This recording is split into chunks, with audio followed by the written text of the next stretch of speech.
So yeah, I've never understood how the computer works. I just know that the way I figured out the computer works and all of social media works is if you're a vegan, you get a pass on everything. If you're Vinnie Tortorich or Shawn Baker, they're going to ban you somehow, some way or another.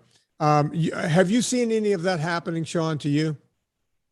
Yeah, I mean, absolutely. Yeah, I mean, I was kicked off of Twitter permanently. Apparently, it was permanently, and then they took it back about 6 months later. Yeah, that was kind of crazy. I've had my YouTube channel suspended multiple times. I've had Instagram. I've been shadow banned for it seems like a year on end. So yeah, I mean, if you're not pushing the eat the bugs, eat the plants narrative, then they're less happy about that. I think for sure.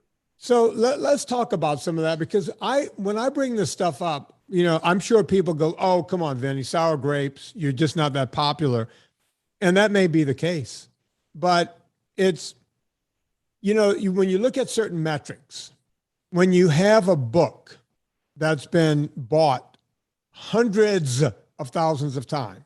I mean, New York Times best-selling authors, they sell 8,000 copies in the first week. They're on the bestseller list. When you have a book that has been, when you get to that 100,000 mark, that's like some big deal. And then when you surpass that, that's a big deal. My first documentary is still the #1 movie that Gravitas Ventures has ever put out. Not documentaries, overall. This is a big company. This is a big distribution company. When I walk through airports, as I'm sure you do, you get recognized. We're not A-list celebrities or even B or C. We're probably E-list. But I'm going to guess that just like me, you're walking through an airport and you get recognized, right? We're not nobody, right? I know a couple of years ago, we were both at this event down in San Diego. I was shooting my first movie. And you and I weren't part of the event, but I noticed that when I went downstairs to grab my next person to come up to be on set in the room, the only other person I saw with a crowd around him was Shawn Baker. Period. Period. These are facts. Yet, when you look at, the fact that they took my Wikipedia away, or I watched my Instagram within several weeks, a month, go from 0 when I started it to 20,000, and now it's taken the next 3 years for it to get to 27,000, you start going, well, wait, what happened? Why do I have these metrics over here, yet they're telling me over there, no one's paying attention to me? Do you feel that same way? Yeah, to an extent, and you're right. I do often get recognized if I go to any place where there's a decent amount of people. Usually, there's someone that recognizes me. In fact, I have to share this to you because I just moved into a new home here in Washington State, and we have a contractor that's helping us. And we were talking about diet, and he says, I really like this guy Vinnie Tortorich. And I said, I know Vinnie. I've been on the show a couple of times, and he was like. And I said, in fact, this was like 3 days ago. I said, I'm going to go visit with him later this week. So John, if you're listening, I'll tell you that Vinny says hi. But yeah, I mean, there's a lot of people that definitely, recognize, here I go to the grocery store, I get recognized all the time. And so, yeah, I mean, I think there clearly is some message. Well, we know the cancel culture is out there. If you don't have the right political view, if you don't have the correct language, then, particularly these social media companies, they're not interested in what you're providing. And as you know, what you and I both do is provide, I think, a lot of useful advice that helps a lot of people at the end of the day. I mean, clearly you can point to thousands of success stories, as can I, on being able to help people get healthier. And that's all we're trying to do. And it's a shame that that message is being suppressed, which it has been for sure. Shawn, I don't know if you do this, but I don't. I never talk about my political views online, period. Because it's of no one is. It's no one would be interested in that, right? So why, some people go, well, I think he's on the left because his best friend and business partner is gay. But wait a minute, he's got guns. He must be on the right. Keep guessing because no one knows what I am, and I'm not willing to put it out there. And yet, I read an article just this one. I didn't know. I'm lying. I didn't read the article. I saw the headline. I refuse to read the article because I don't like to read anything that will dumb down any part of my intelligence. So I don't want to dumb myself down.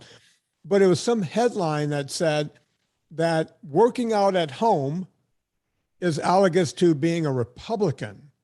And I don't know if you noticed, Shawn, but there's a squat rack right behind me in my home. Does that mean I'm a Republican because I work out at home?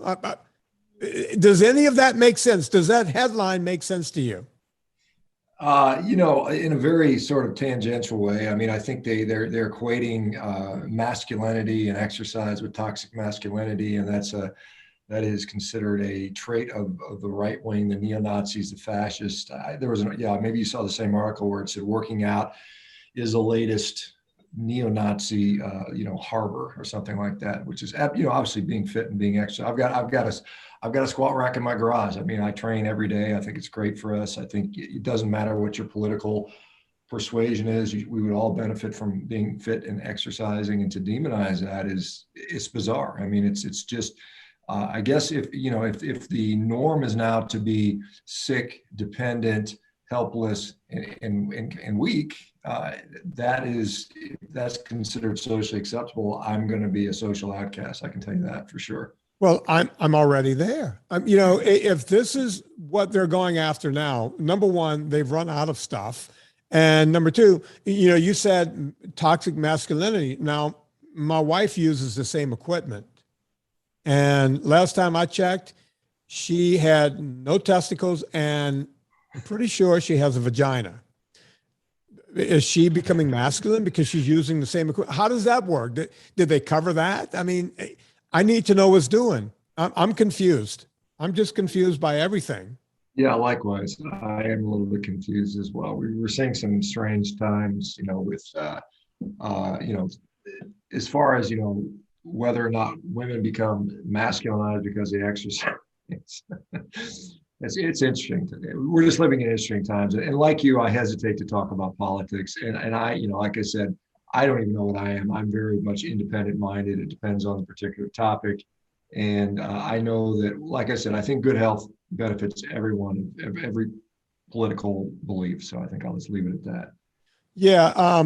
Shawn, was I correct in the beginning of the show in saying that you're the guy who brought Carnivore to the forefront of the internet? Obviously, you're not the first human being to just eat meat, but you tried an experiment. Why don't you take us back a few years and talk about how that came about and where we are now?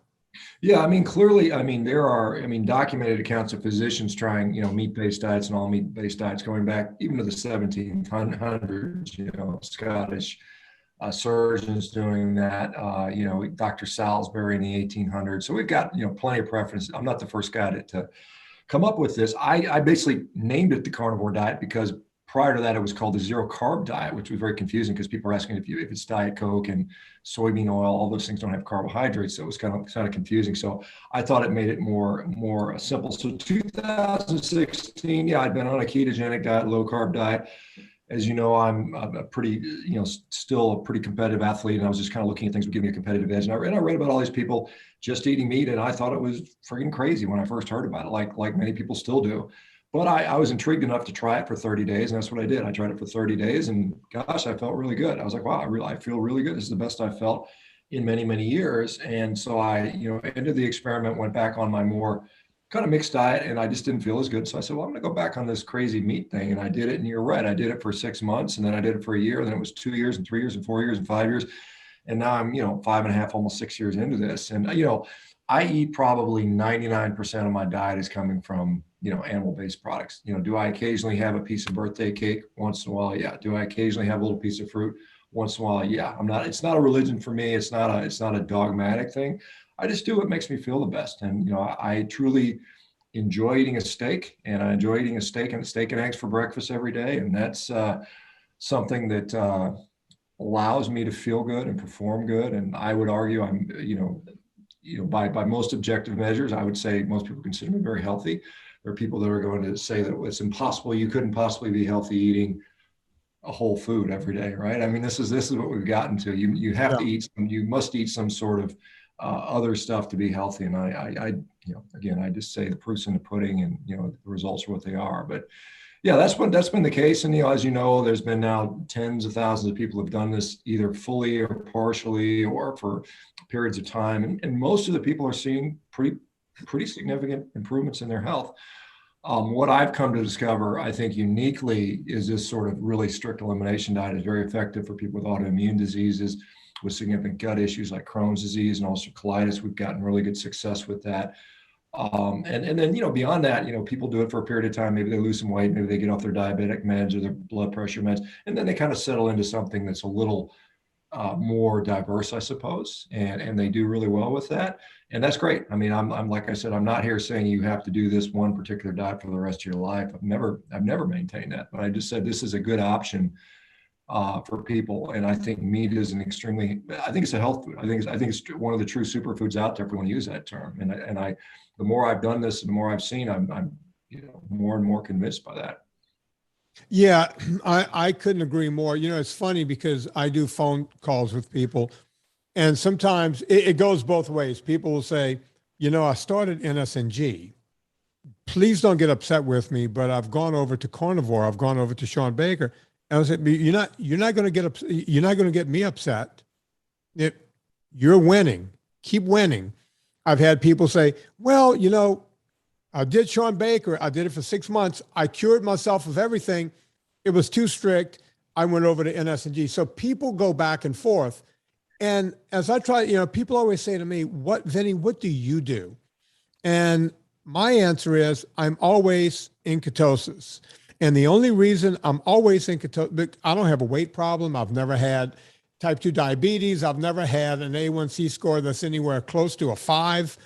My triglycerides are usually in the basement around 30 or 40, you name it. And they'll go, well, why? Why do you stay? It's like, well, I had cancer, right? I had blood cancer. I had, bone cancer. I had leukemia. And they told me that it would crop up within 5 years. And that was in 2007. And now we're in 2022. I don't have cancer. I haven't had one drop of chemo in all those years. And if all I have to do is stay away from eating constant sugars and grains, that's what I'm going to do. Sometimes people go, do you ever go carnivore? By accident, I will. And they'll say, by accident, what do you mean? It's like, well, I might wake up one morning. Usually I'll have somewhere between 3, 6, 7 eggs in the morning. And I might miss lunch. And before you know it, I'm having a steak at night. And then the next day I might wake up and I'm noticing that the pound of hamburger meat I'm having, I better have it today or it's going to go bad. So I have that for breakfast. Now I'm sated. I might get on my bike for a couple of hours. I might get on my rowing machine for a couple of hours and this sort of thing. By the way, you're not getting out of here, Shawn, without us talking about rowing. And, I'll do a bunch of stuff. Next thing I know, it's 3 in the afternoon. Serena wants to go out. We go to this place. We get a hamburger, more red meat. And then maybe that night for dinner, we might, do some shrimp, more meat. By accident, sometimes I'll go 2 or 3 days in a row of just meat. And they go, you don't think about it? It's like, no, I go along. And whenever it's time to eat, I just eat something that's good for me. What's your regimen, Shawn? If you can actually put some sort of a regimen together.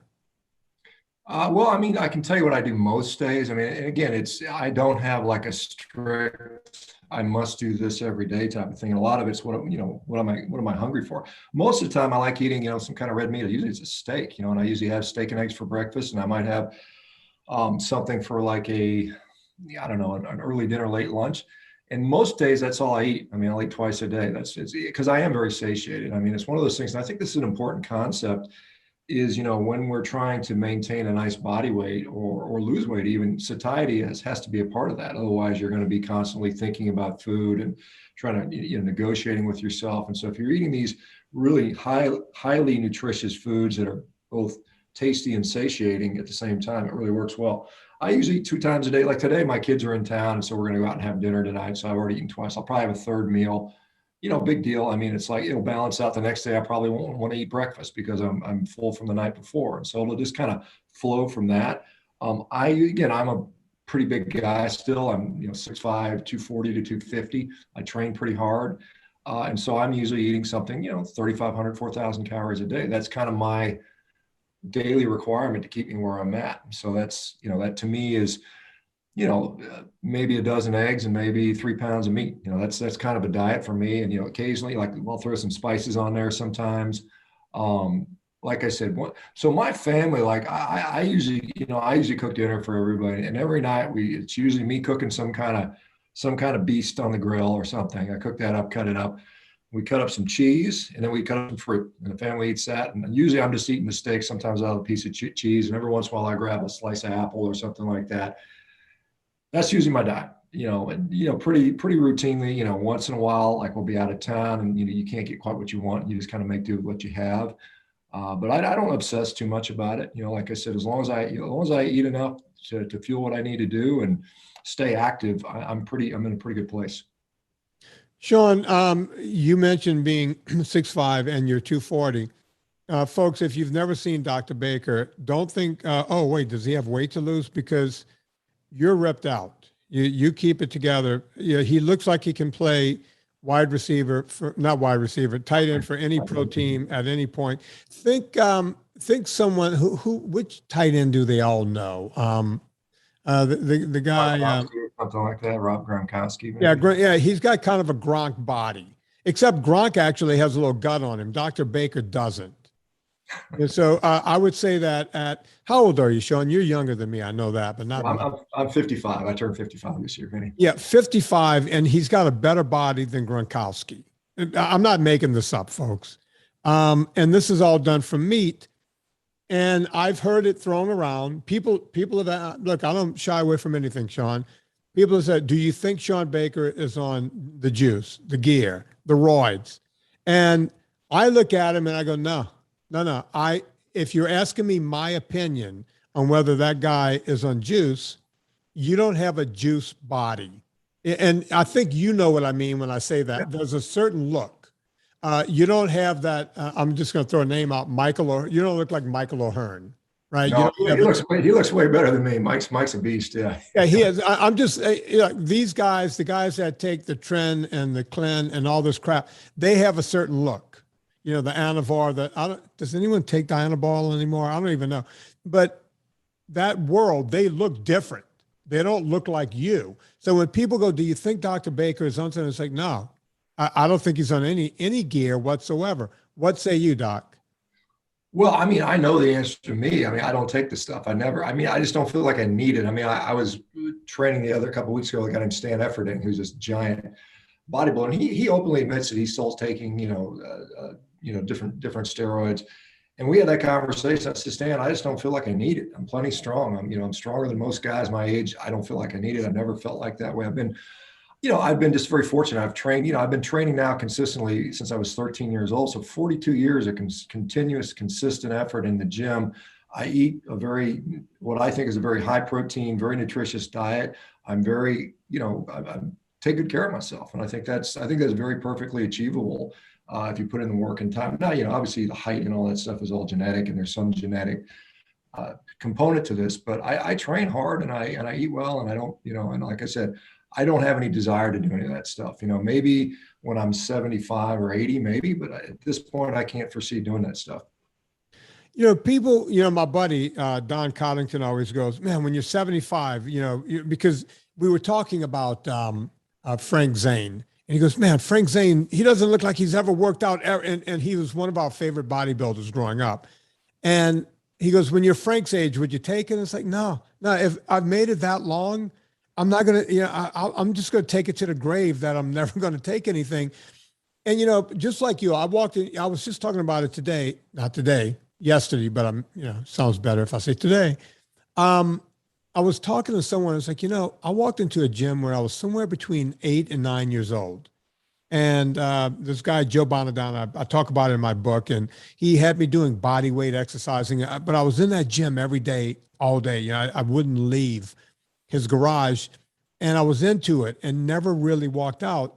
And when I was in college, I was a 405-pound bench presser. Now, let me qualify that. That 405 was ugly. My ass was nowhere near the bench. I was good. I was good up to, honestly, 375, 380, doing it strict. But anything after that, it was just ugly. right? I think you know the ugly I'm talking about. Yeah, the body English. Yeah. So, your body's trying to squirm out from under that bar is basically what's going on.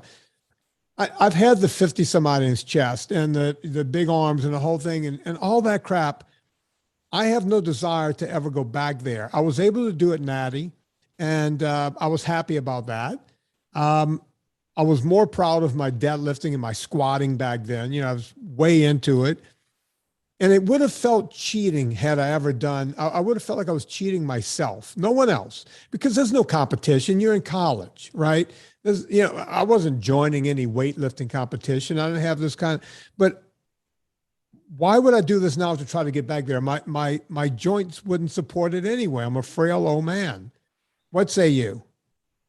Well, I think that, I think you're kind of a little bit, I mean, you still value the importance of having some muscle on your body. I think it's important to maintain a decent level of lean mass and strength. Yeah, I've got no desire to do heavy one rep maxes. I used to powerlift 20s and 30s. I mean, I topped out at a 772 pound deadlift as a drug-free athlete. I was pretty proud. I mean, I weighed 280 pounds at the time. I was a big guy, Yeah. But about 40, 50 pounds heavier than I am now. But I don't have a desire to do that. I do continue to lift and train just because I think maintaining a degree of muscle and lean mass is important. And so, but yeah, I'm often doing higher rep stuff now. Like I said, right now I started doing jujitsu. I started at 54 doing jujitsu. So it's a whole different sort of puzzle to solve. And so it's something that, but the strength protects you from injury. And I know if we look at the data on what prevents injuries, strength training is probably the number one effective thing, then plyometric training. And then last in that spectrum is actually stretching. And so I do it just to kind of protect myself from chronic and acute injury. And so I think it's important to do it to a degree. But yeah, I don't have any desire to deadlift 700 pounds again or bench press 400. I bench pressed just 400 pounds one time in my life during a powerlifting contest. That was it. Best I ever did. Never will see that again. I don't think. I don't even care if I do. I have no desire to do that. But yeah, I get the point. Like, you get to a certain point when you're 50, you're like, do I feel like getting under a 600 pound squat? Probably not. Would I rather do something else? Would I rather row?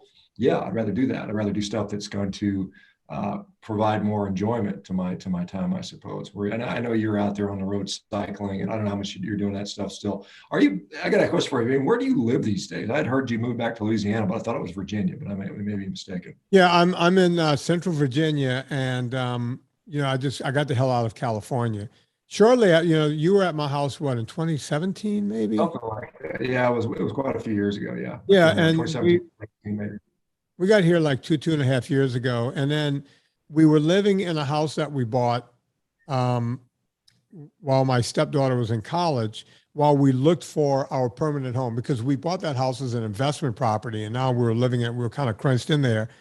And COVID happened while we were searching. So we ended up living in these cramped conditions with all of our stuff in storage forever.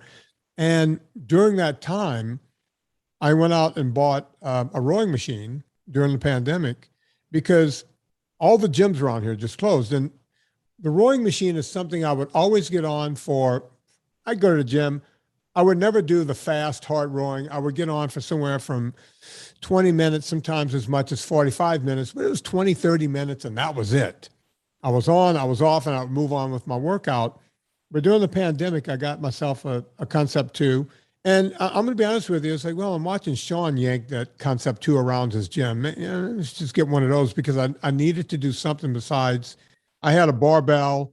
I bought a horse stall mat so I can at least do some deadlifts and that kind of thing. They were doing some construction down the street, and there was a backhoe. And I went over and told the guy, I said, whenever you guys finish during the day, can you leave the bucket about 7 feet up? And he goes, sure, but why? And I said, because, I want to come by and do some pull-ups, because I would do a long walk and I would stop and do pull-ups. And he did that for about 3 weeks. And then one day the backhoe was gone. And, that's what pandemic was. But we eventually got this house. The rowing machine is here. I still have my spinner here. I get outside on the bike. I kayak outside. I do a lot of hiking, but I don't want sarcopenia to really take over. So at least 5 days a week, I do something. I get squats in at least once a week, if not twice. On that same day, I do deadlift and I'll do leg press. I do bench at least once a week. Squats usually happen. The leg day usually happens twice a week. And I'll do some pull-ups and, some pull exercises. Other than that, if I'm going to watch something on television, I'm going to be on that bike. I'm not sitting on my ass and watching television. It's a waste of time.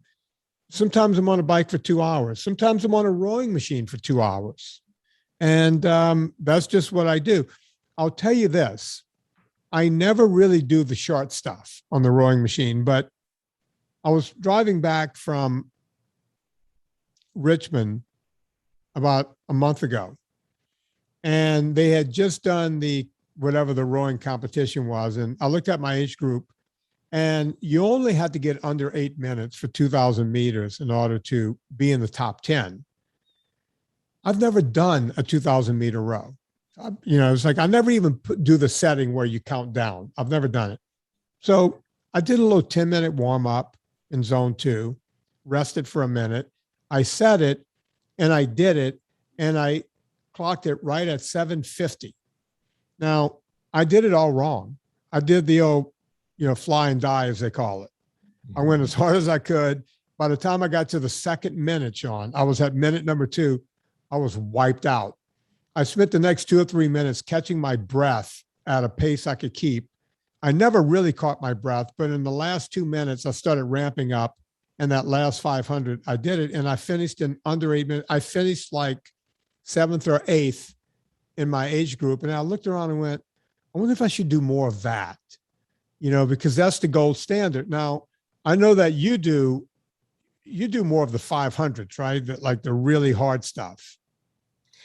Yeah, I mean, I'm more suited to the sprinting, just being strong. I mean, that's kind of what it plays into. But I've done some of the longer rows. I've been on there for an hour before and stuff like that. But yeah, I mean, the 2K is tough. I mean, that's the Olympic distance. That's what what they race in the Olympics, and that's what the gold standard is. And there's a lot of competition there. And 8 minutes is not bad to do. I mean, that's a decent time. The world record is about 5:34 or something like that. If you think about that, that's incredibly challenging to do. But yeah, I mean, I've set several. I think I still have all the American records from 100 meters to 500 meters for the 50 plus class, and then I've got I'd set world records at those distances as well. I think they were subsequently beaten by an Australian a couple of years ago. But yeah, I mean, I was on there. I just hopped on there yesterday. Did a pretty easy 500 meter, and I still think I can probably pull close to my American record pace, even 5 years later, without much difference. So it's pretty nice to see that still hanging on to that.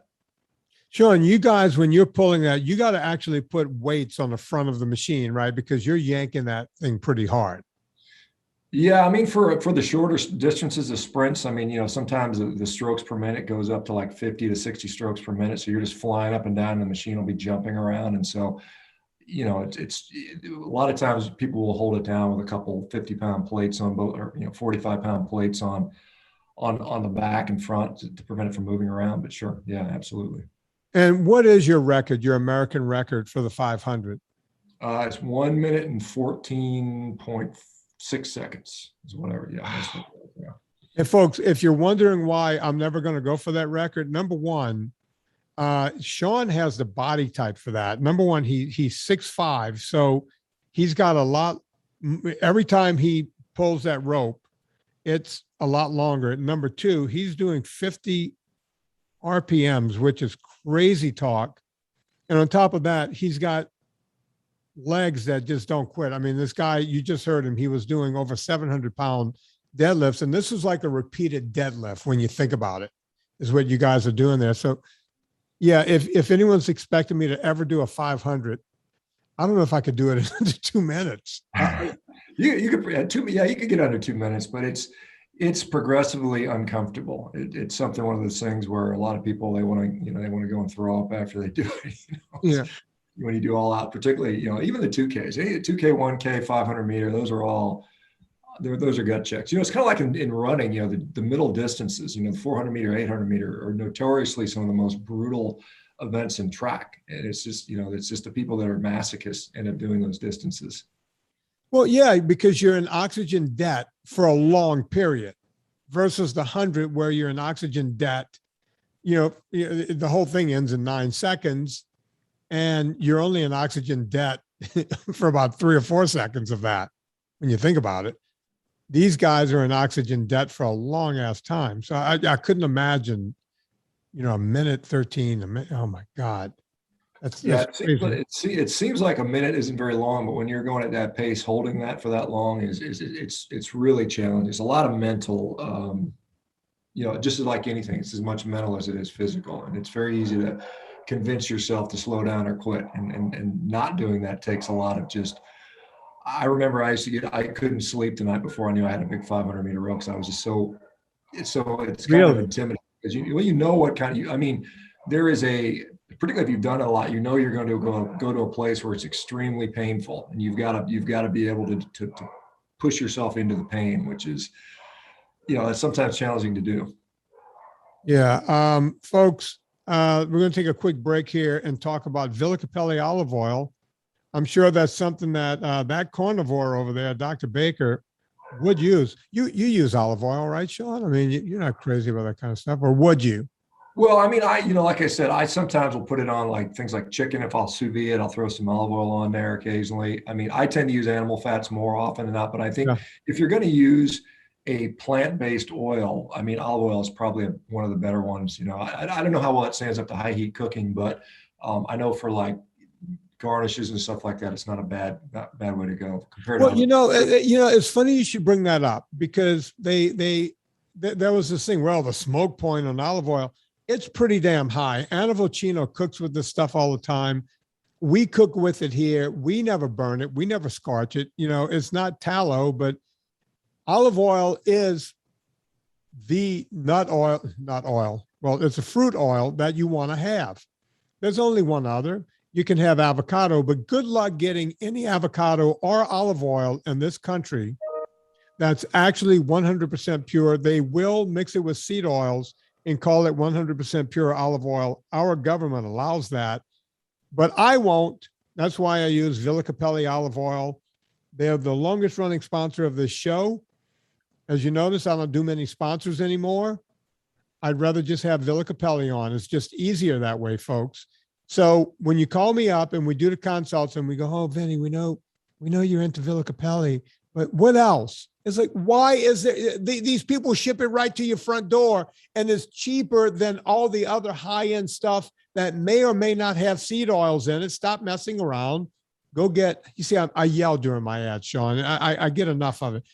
Go get Villa Cappelli olive oil. Let them know we sent you. Promo code Vinnie, VINNIE at checkout, and you will get 10% off. There's 3 ways to save actually at Villa Cappelli. Number 1, you put in the promo code Vinnie, that's 10%. Well, that's easy. Duh. You could do that. Number 2 is I tell people to spend more than $115 because when they take that 10% off, you're still over $100, and that will kick into a second savings of free shipping.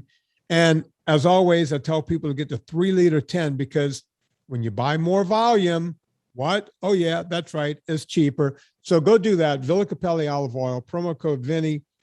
Even the carnivore, Dr. Shawn Baker will tell you olive oil is good for your health. And there you have it. Shawn, I don't want to keep you forever, but I can never get enough talking to you. You're not just doing this for yourself. You guys are doing some coaching out there, right? How can people find you and learn how to do carnivore?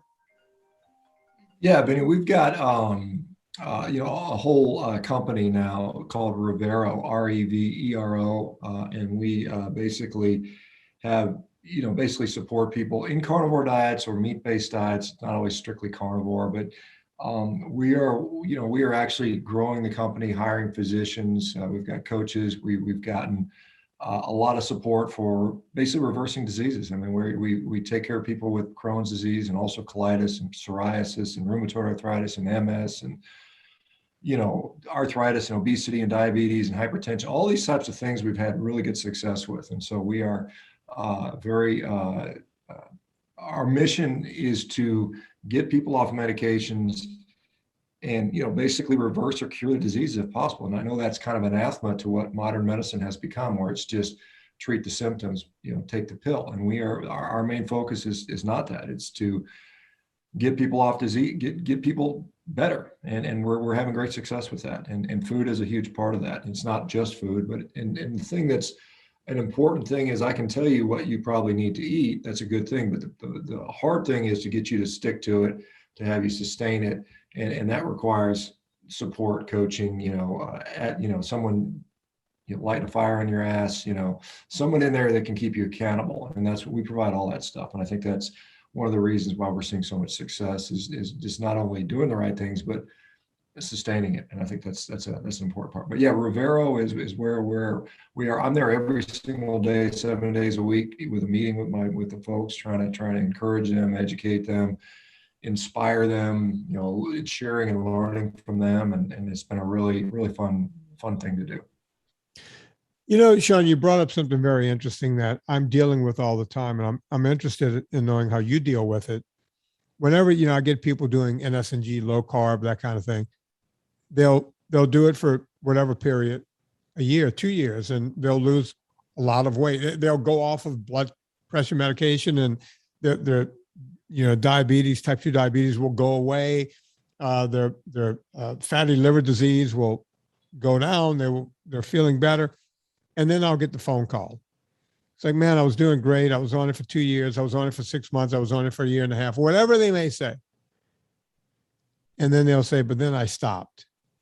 And my question to myself is always, why? Why? You were successful. There used to be this thing I used to hear when I was a kid.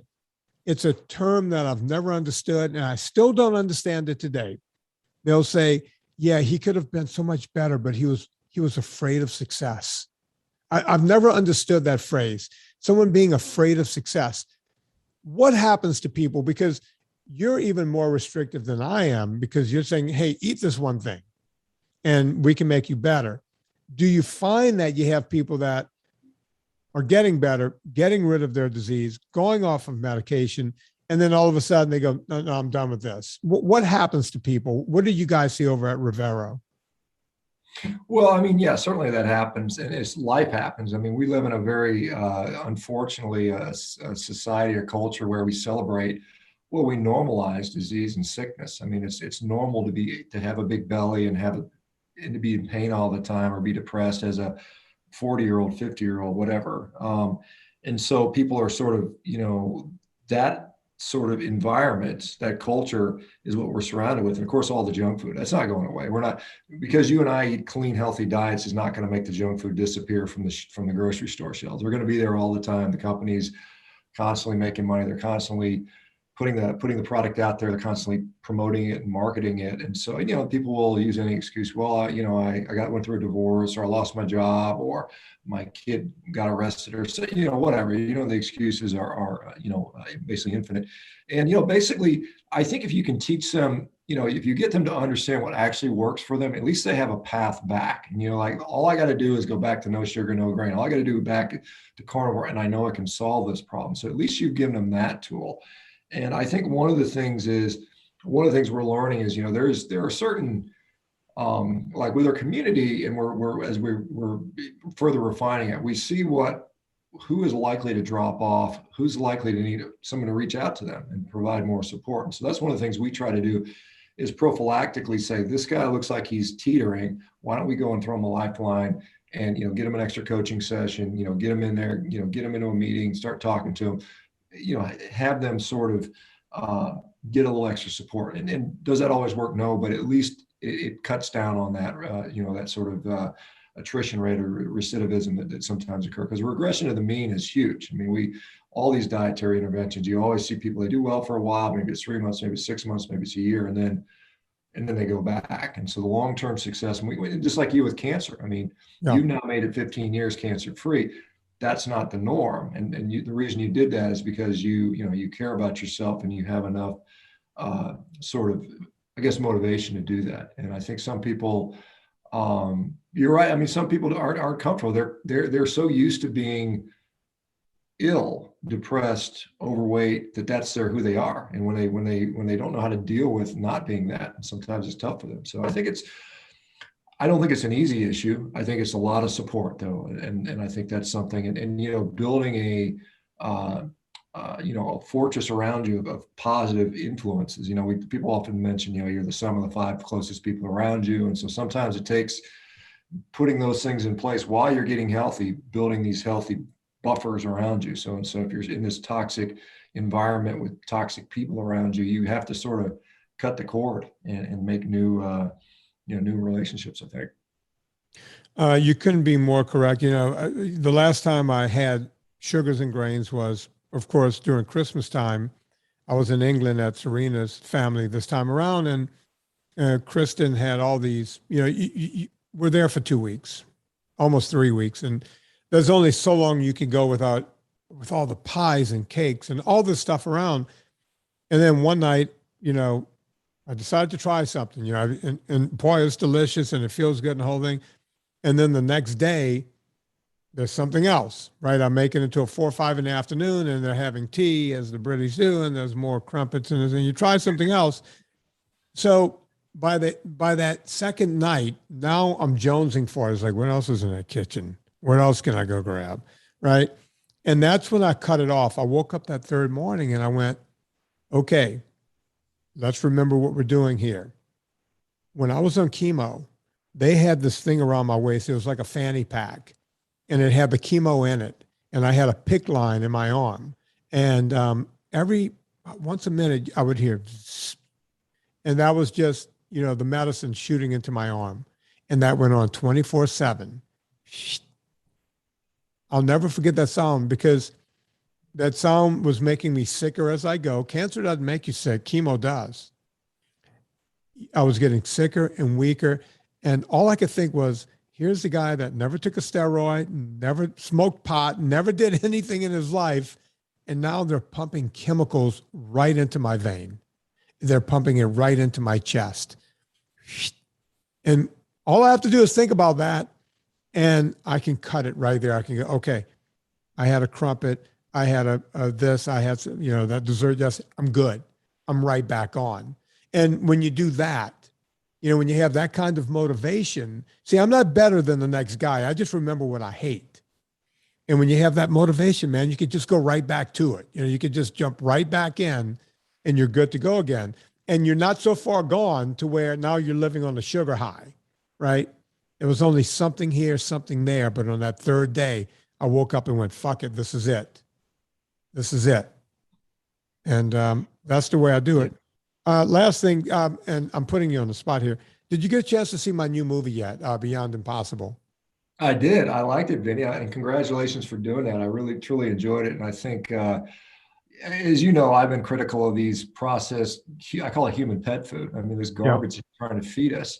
And, you know, obviously they have this huge marketing arm and they're, you know, they've got all this money they're pouring into this.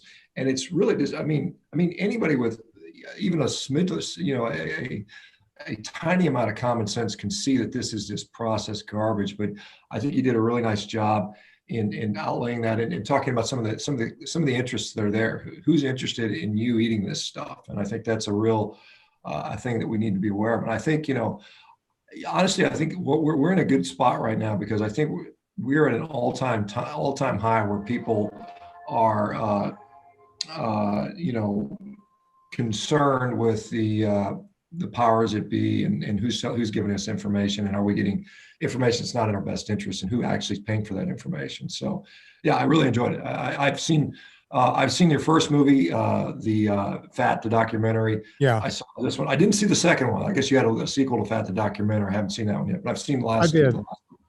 Yeah, you may enjoy Fat a documentary too, or people call it Fat 2, because it's basically the continuation of all of those conversations in Fat 1 that, you know, because you can only put so much in a 90-minute movie and a lot of great stuff ends up on the cutting room floor to the point where even though it didn't make as much money as Fat 1, it did really well, but everyone goes, it's the better movie, right? Everyone loves that one more when they see it.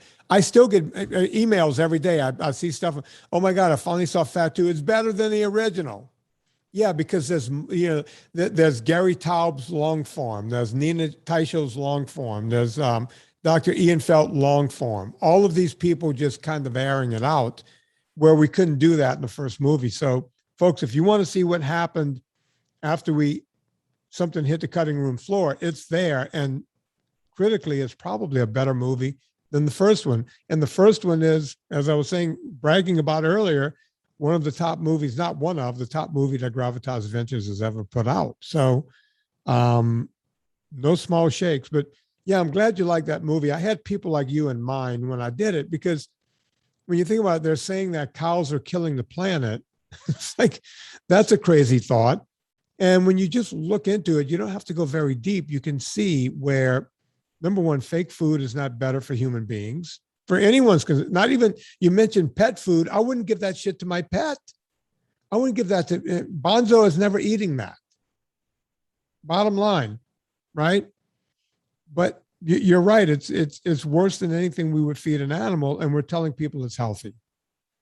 Yeah, it's insane. It truly is. And again, thanks for putting that movie out there. Hopefully a lot of people get to watch it, and, they can see just how, how deep this runs, because it's not, and this isn't new. This has been going on for literally decades with the processed food industry. They've been feeding us basically garbage and doing a very good job marketing it, and they make it taste good. I mean, to their credit, it tastes good. It's addictive, but we got to get people off this stuff. Have you tried it? Have you tasted a fake meat? I have not. I have not had the desire or the courage to do so. I guess I don't know. I've got no desire to do that.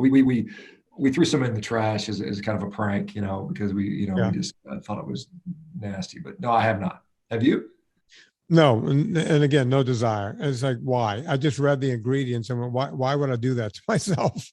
It's just not going to happen. Folks, if you ever want to have a good time, go find Dr. Shawn Baker on YouTube.